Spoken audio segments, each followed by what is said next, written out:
لیکن میں حیران ہوں کچھ ایسی باتیں اٹھا کر, کوئی عام ایسی کوئی ایک دو بات اٹھا کر, کوئی آدھی کوئی ادھر سے کوئی ادھر سے لے کر پیغمبر کریم صلی اللہ علیہ وسلم کے صحابہ پر اعتراضات شروع کر دیا جاتے ہیں, رسالت مآب علیہ السلام کی جماعت پر بات کرنا شروع کر دیتے ہیں.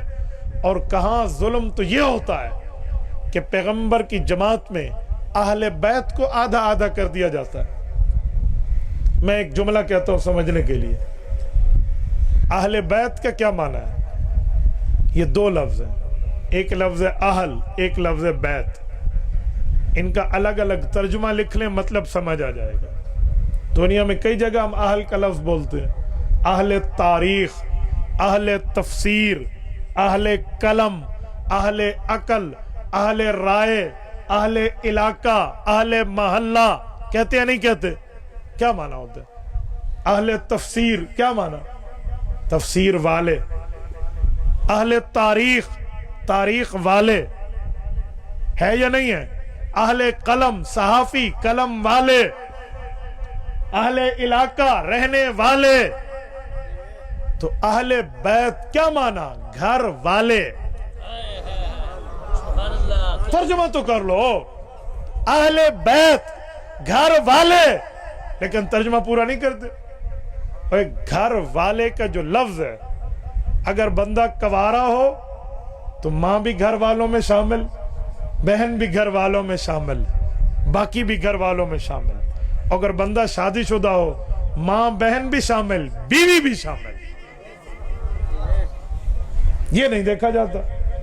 جب رسالت مآب پر اہل بیت کی آیت اتری ہے, سورت نمبر 33, سورت احزاب, آیت نمبر 33, 22ویں پارے کا پہلا صفحہ, رب کریم فرماتے ہیں انما یرید اللہ لیذہب عنکم الرجس اہل البیت ویطہرکم تطہیرا. اللہ کا ارادہ یہ ہے اے نبی کے گھر والوں, تمہیں پلیتی سے پاک کر کے صاف ستھرا بنا دے. میں سوال کرتا ہوں, یہ کس سن میں اتری ہے؟ کب نازل ہوئی ہے؟ کس سن میں نازل ہوئی ہے؟ رسالت مآب پر اہل بیت کا لفظ کب اترا؟ مفہوم بتا دیں. حضور کی عمر کتنی تھی؟ سن بتا دیں. کیا کوارے وقت اترا ہے؟ کہتے ہیں جی نہیں, سن 9 ہجری میں اترا. پیغمبر کا انتقال کب ہوا؟ کہتے ہیں سن 11 ہجری میں. میں نے کہا پتہ چلا حضور پاک کی 61 سال عمر تھی جب اہل بیت کی آیت اتری. جی ہاں, 61 سال میں تو پیغمبر کریم کی ساری شادیاں ہو چکی تھی. بتاؤ پھر اہل بیت میں نبی کی بیویوں کو تم شامل کیوں نہیں کرتے؟ میں سوال کرتا ہوں.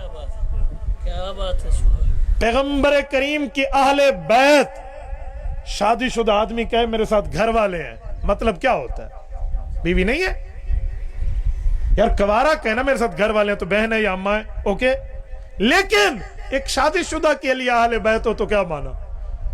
تو اہل بیت میں پہلے بیوی شامل ہے, پھر اولادیں شامل ہیں. مجھے نہیں انکار اما فاطمہ الزہرا رضی اللہ عنہا کے اہل بیت ہونے کا, لیکن اما عائشہ بھی اہل بیت ہے, حضرت خدیجہ بھی اہل بیت ہے. ماننا پڑے گا بھائیو, نہیں تو میں آیت کی تفصیل دے دیتا ہوں. توجہ, قرآن کریم کی آیت اتری, پیغمبر کے لیے اہل بیت کا لفظ بیویوں کے لیے اترا. آپ اٹھائیے قرآن کریم کی تفسیر, تفسیر روح المعانی, یہ آیت اتری ہے. ام المؤمنین حضرت ام سلمہ کے گھر میں رسالت مآب موجود ہے. حضور اقدس صلی اللہ علیہ وسلم پہ اہل بیت کے مقام و مرتبے, درجے حیثیت کی آیت بتانے کے لیے انما یرید اللہ لیذہب عنکم الرجس اہل البیت ویطہرکم تطہیرا نازل ہوئی ہے. حضور پاک علیہ السلام کی بیویاں اس آیت سے اہل بیت بن گئی. اللہ کے رسول نے چاہا میں اپنی اولادوں کو بھی اہل بیت بنا لوں. اس وقت رسالت مآب کی 4 بیٹیوں میں پہلی 3 بیٹیاں فوت ہو چکی تھی. حضرت زینب فوت ہوئی, حضرت رقیہ فوت ہوئی, ام کلثوم فوت ہوئی رضی اللہ عنہن. اس وقت حضور پاک کی چوتھی اور چہیتی بیٹی اما فاطمہ الزہرا رضی اللہ عنہا زندہ تھی. ان کی اولادوں میں حضرات حسنین موجود تھے, ان کے کے شوہر نامدار حضرت حیدر کرار حضرت علی المرتضی رضی اللہ عنہ موجود تھے. فدعا علی و فاطمہ والحسن والحسین. حضور پاک علیہ السلام نے حضرت علی کو طلب کیا, اما فاطمہ کو بلوایا, حضرت حسن کو بلوایا, حضرت حسین کو بلوایا. فجللہم بکسائہ, ان پر اپنی چادر کو پھیلا دیا اور رب کریم کے سامنے ہاتھ اٹھا کر یوں دعا مانگی, اللہم ہؤلاء اہل بیتی فتطہرہم تطہیرا. مولا میرے یہ بھی اہل بیت ہیں, انہیں بھی پاک کر دے. اور میں یہ حدیث بھی مانتا ہوں, آیت بھی مانتا ہوں. آیت پیغمبر کے بیویوں کو اہل بیت بتاتی ہے, حدیث حضور کے خاندان اور حضور کی اولاد کو اہل بیت بتاتی ہے. ہم دونوں مانتے, لیکن میں ایک بات پوچھنے لگا ہوں, اگر آیت میں اہل بیت یہی بن گئے تھے, بیویاں نہیں تھی, تو دوبارہ ان کے لیے دعا کیوں کی ہے؟ نہیں سمجھے, پھر دعا کیوں کی؟ ایک چیز حاصل ہو جائے, تحصیل حاصل کا کیا معنی؟ دوبارہ مانگنے کا مطلب نہیں بھائی. اس کا مطلب یہ ہے آیت اتری, پیغمبر کی بیویاں اہل بیت, حضور پاک نے چاہا اہل بیت کے مفہوم میں کچھ اور افراد بھی ہو, تو حضور پاک نے اپنی اولاد اور اولاد کی اولاد کے لیے دعا کی ہے, تو سب شامل ہے. اب قرآن کے بنائے ہوئے اہل بیت, نبی کی بیویاں, حضور کے فرمان کے بنائے ہوئے اہل بیت, نبی کی فیملی, جو قرآن نہ مانے تب بھی ایمان سے باہر, فرمان نہ مانے تب بھی ایمان سے باہر. ہم قرآن بھی مانتے ہیں, فرمان بھی مانتے ہیں, اہل بیت یہ سارے ہیں. پیغمبر کریم کی دعا میں اگر حضرت حسین رضی اللہ عنہ, حضرت امام حسن رضی اللہ عنہ, حضرت سیدہ فاطمہ الزہرا رضی اللہ عنہ, حضرت علی المرتضی رضی اللہ عنہ اہل بیت ہیں اور یقیناً ہیں, تو قرآن کریم کی الفاظ میں پیغمبر کی بیویاں اہل بیت ہیں. پیغمبر کی بیوی حضرت خدیجہ نبی کی اہل بیت, پیغمبر کی بیوی حضرت سودا نبی کی اہل بیت, پیغمبر کی بیوی حضرت عائشہ نبی کی اہل بیت, پیغمبر کی بیوی حضرت صفیہ نبی کی اہل بیت, پیغمبر کی بیوی حضرت جویریہ نبی کی اہل بیت, پیغمبر کی بیوی حضرت میمونہ نبی کی اہل بیت, پیغمبر کی بیوی حضرت زینب بنت جحش نبی کی اہل بیت, پیغمبر کی بیوی حضرت زینب بنت خزیمہ نبی کی اہل بیت. پیغمبر علیہ الصلوۃ والسلام کی بیویوں میں ام المؤمنین حضرت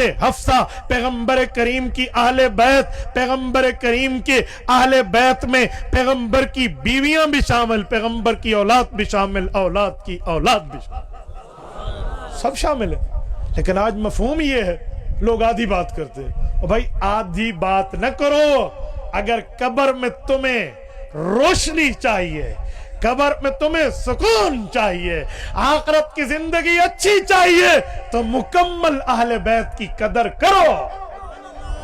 آدھی بات نہیں ہے, بات پوری کر لیں. اگر اہل بیت میں بیوی شادی شدہ بندے کی شامل نہیں ہے, تو آپ کبھی پین نکالیں, اس کی کیپ الگ کریں, ہاتھ میں دے دیں کہ جی لکھ دو اہل بیت, ترجمہ کیا ہے. دو تو لفظ ہے نا, ترجمہ لکھ دو کسی سفید کاغذ پہ, مسئلہ ہی حل ہو جانا ہے. لیکن مسئلہ یہ ہے, ڈنڈی مارتا ہے شیطان, بڑا بے ایمان ہے, تو وہ اہل بیت آدھے منواتا ہے, آدھے چھوڑ دیتا ہے. بھائی جیسے دین پورا ماننا ہے نا, ادھورے دین پہ بات نہیں بنے گی. قرآن پورا ماننا ہے, ادھورے قرآن پہ دین نہیں, نجات نہیں ہے. ویسے نبی پاک کو پورا ماننا ہے, آدھے آدھے ماننے پہ نجات نہیں ہے. اللہ کو پورا ماننا ہے, آدھے آدھے پہ نجات نہیں ہے. صحابہ کو مکمل ماننا ہے, آدھے آدھے پہ نجات نہیں ہے. ویسے اہل بیت کی پوری عزت کرنی ہے, آدھے آدھے پہ نجات نہیں ہے.